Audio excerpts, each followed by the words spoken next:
the beginning have just a quick raise of hand for all the parents in this room. How many parents in this room? Upar, thoda aur.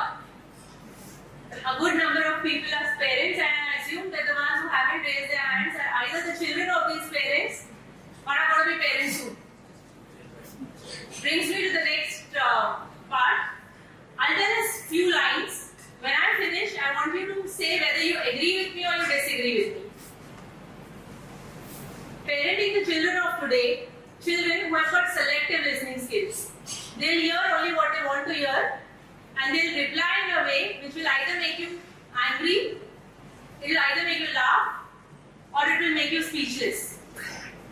And these children assume that they know so much and are so educated that their parents know nothing at all. Parenting children like these has a cumbersome effect on us. It's very overwhelming, and sometimes we just get crazy with them. Agree or disagree? Agreed. Louder. Agreed. Agreed? Yes. Good. So we have a house full of parents, and it will be very safe for me to say that you all have dived into the ocean of parenthood, not knowing how deep it is, and then suddenly realizing that these generation of kids, realizing that you don't even know how to swim. Worry not. Take a deep breath. For the next 15 minutes, I'm going to be talking on the subject of navigating the uncharted, mentoring Generation Alpha. Good evening, ladies and gentlemen, family and my friends who are as good as family. I'm Rubina, Khatib, Siddiqui, a developmental counselor and parent coach, here to speak about parenting Generation Alpha. I, as a millennial, always thought that we were the best of the lot. In fact, the coolest of the lot, because we knew how to voice our opinions and at the same time do so with a lot of respect and obedience. The landscape changed, and there entered Generation Z, the Gen Z. Now this generation did everything which we did, in fact better. They talked about corporate issues, they talked about mental issues, they talked about societal issues, and all this with a lot of sense of humor and wit. And now we are at the cusp of a new generation, a cohort which is being born in this new century. Before I continue talking about generation, for the uninformed in the audience, I'll just give a brief up of what these generations are. People born between 1965 to 1980 are known as Generation X. People born between 1981 to 95 are the millennials or the Generation Y. Between 95 to 2010 are the Gen Zs, and 2010 up till 2024 are the Generation Alpha. So now we are discussing Generation Alpha. So isn't it important to know what they are actually? Who are these kids? As Mark McCrindle, in 2008, the social scientist of Australia, who discovered this name or who termed this name, said that this is going to be a generation which will be probably the most educated, most tech savvy, and probably the wealthiest generation that the world has ever seen. This generation is born completely in this 21st century. They are supposed to be the most populated in the world. He says that probably 1 out of 7 people will be a Gen Alpha. And great news is, India is going to be the creator of maximum Gen Alpha in the world. Yes. It's nothing actually to clap, we have to control our population. So who are these Gen Alphas? These are the children who are born in the year, who started being born from the year 2010. The year that app was the word of the year. The same year that Instagram was launched. The year when the iPad was discovered. No wonder these children are also known as the screen children, the iPad children. Let's call them an unintended global experiment. Let's start with technology. Was it their mistake that they came into the world when the iPad was launched? No. But then aren't we always blaming them कि ये बात नहीं सुनता पूरा time screen में लगा हुआ है? Yes or no as parents? That's the common complaint which I hear everywhere, because my work makes me travel across the country, have been to several cities, met several parents, educators, and this is the common complaint that how to take care of their screen time. And the parents who have small children will soon be complaining about the same. So this is a generation which was born in an era of mobile phones. their lives have been completely media-centric. And they are generally the children of us millennials. And thanks to us, who have a craze of uploading all photographs on Facebook, Instagram, Snapchat, and WhatsApp statuses of our children with hashtags Papa Ki Pari, Mom, Sunshine. We have documented their entire lives online. This is a generation which has been born with smartwatches in their hands, chat GPTs on their laptops, AI has been used as learning aids in their schools, and one additional member in the house. Guess who? Alexa or Siri. I'll tell you a small example. When we were kids, if you would remember, our moms used to use that small alarm clock, that 100 rupee alarm clock which used to come to put the time and get up at 5:30 or 5 to wake us up for school. I started using the mobile phone to wake my children. And my son, before going to sleep, says, Alexa, wake me up at 6. That's the difference. This is a generation which has been transformed a lot due to the happening of pandemic. In fact, pandemic and AI have been instrumental in transforming their lives. Do you remember the time before pandemic? How our lives used to be? Going to the market, touching vegetables, smelling them, feeling them, giving money to the shopkeeper, getting change in return. What happens now? Post-pandemic, the children who are in their formative years never went to market. Online purchasing became the norm of the day through different apps or a friendly neighborhood kirana wala who even had a WhatsApp group to send that stuff back home. They did not go to school. Online learning became the norm of the day again. And this affected their growing up period because they were the formative years. Now, with my experience in dealing with parents and these generation alphas, I have come up with a few tips, let's call them pro tips, which will help you navigate this uncharted territory a little more easier. Tip number 1, technology. The word of the day, the order of the day. And it's very easy to say, it's very easy and convenient to say that when we talk about technology or a shift in technology, it's very simple that whenever a new technology comes up, there is resistance. Around 96, 97 when the mobile phones had been introduced, how many of you all actually thought we needed them? Weren't we very happy with our landlines? Who needed the mobile phones? Today in the audience, just raise your hands. How many of you all would be comfortable if I took your mobile phone for an entire day? No messaging, no phone calls, no Insta, no FB. Would anybody be comfortable? There's nobody. That's how it is. Online shopping.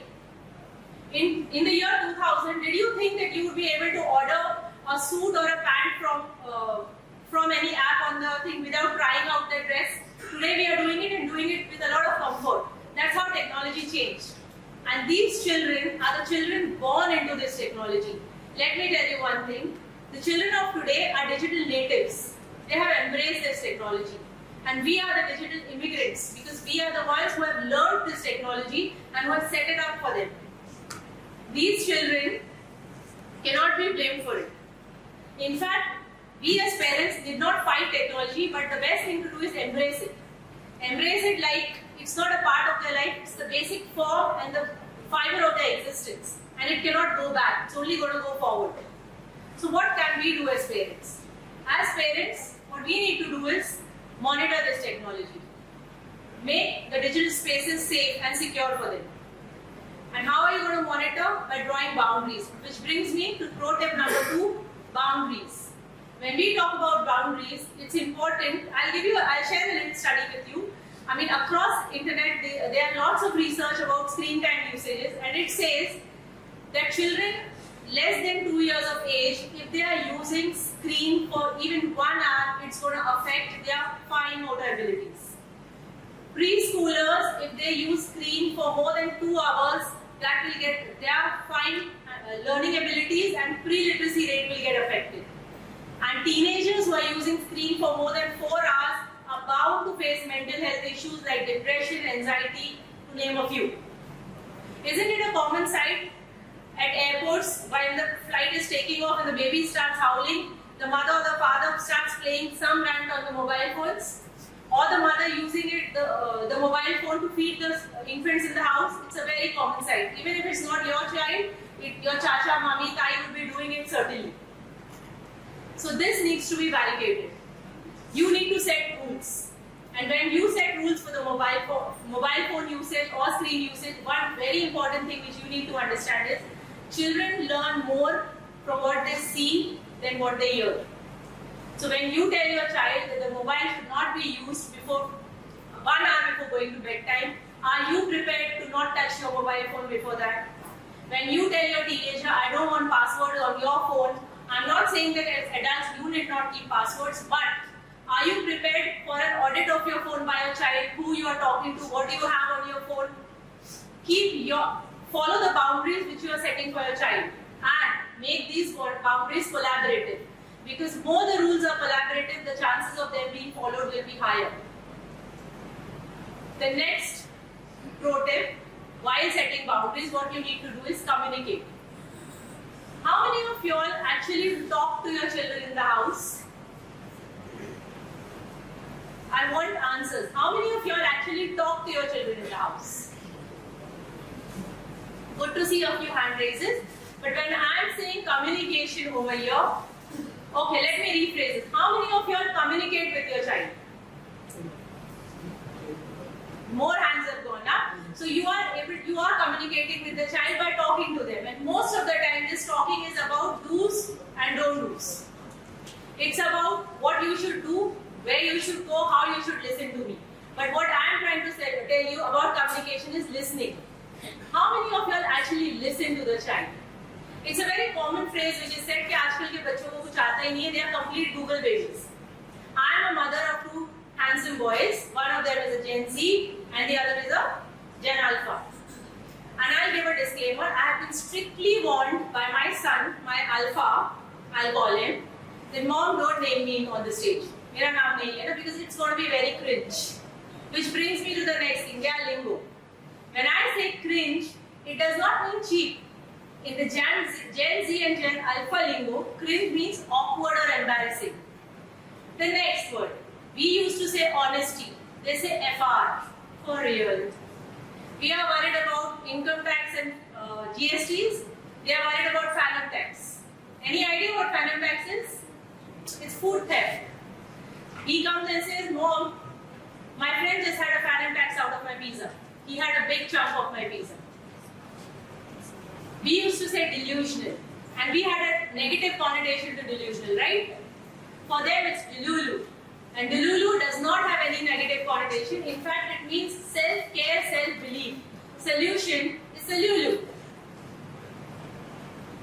When we see somebody good-looking, well-dressed, we say he was very charming. My Gen Z son said he looks dapper, and for this guy, he's a rizzler.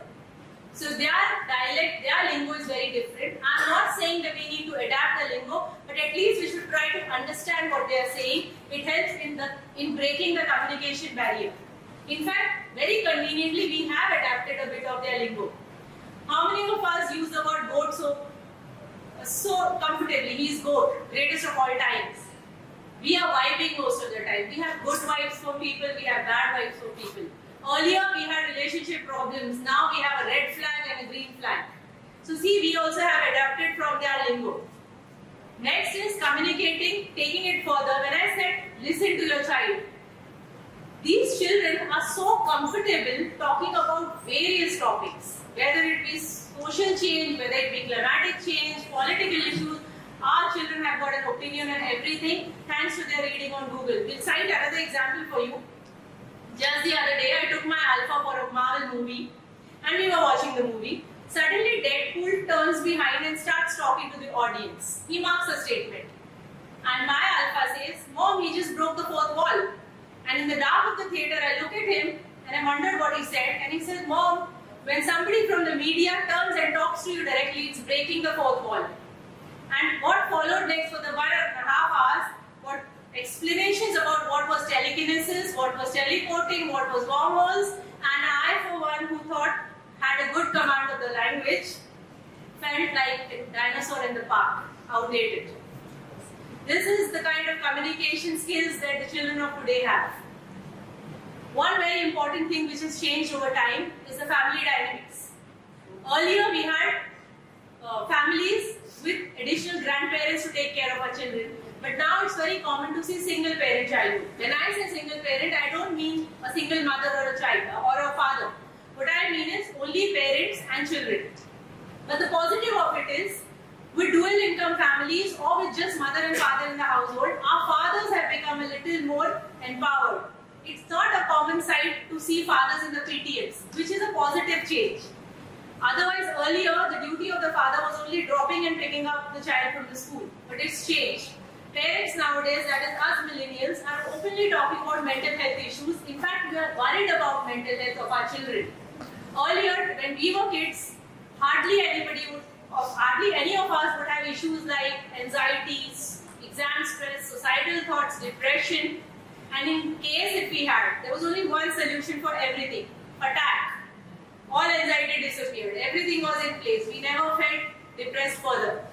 One tati from home was enough. Things have changed. Nearing the end of my talk, I'll just say a few things. See, parenting is never an easy task. It was tough for our parents, it's tougher for us. But the childhood of today's children is even tougher than our childhood.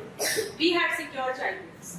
Our children have added pressure of too much of information, continuous data being updated, not only a real image to maintain, but even an online image to maintain with likes and comments on Facebook and Insta. They've got too much on their plate to handle. So as parents, what we best need to do is follow what our Gen Alpha and Gen Z says. Let's be delusional in their kind of way. When I say let's be delusional, I say let's be delulu, because then the kind of self-belief we'll have in our parenting will be unmatched. So delulu is the best delulu for the parenting problems of our alphas. And lastly, don't try to be a parent to them. Our alpha kids actually don't need parents. What they need are mentors. Try mentoring your children. And if nothing else works, remember one thing: parenting generation alpha requires a lot of love, patience, kindness and empathy. And if nothing works for these children, one thing will certainly work: a strong Wi-Fi. That's their need. One thing which I'll say before closing my talk is, there are two statements which I want you to drop today before you leave this hall. When I was a child, या हमारे ज़माने में ऐसा नहीं होता था. Stop using this phrase with your children from today itself, because हमारे ज़माने और उनके ज़माने में बहुत फर्क है. Just imagine our childhood. Did we have to wear a seatbelt at the back seat of our car, or were we wearing helmets as pillion riders? Was our mother ever worried about sending their daughters or sons out for 4-5 hours without worrying about the neighborhood predator who might be a sexual offender? No, our childhoods were very secure. Our children are not as secure.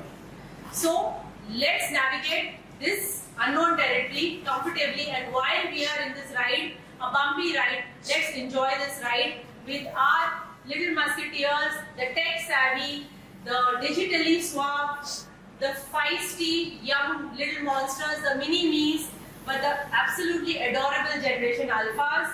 Let's take this ride ahead positively, and once again I'm saying, Delulu is the best Delulu. Thank you very much.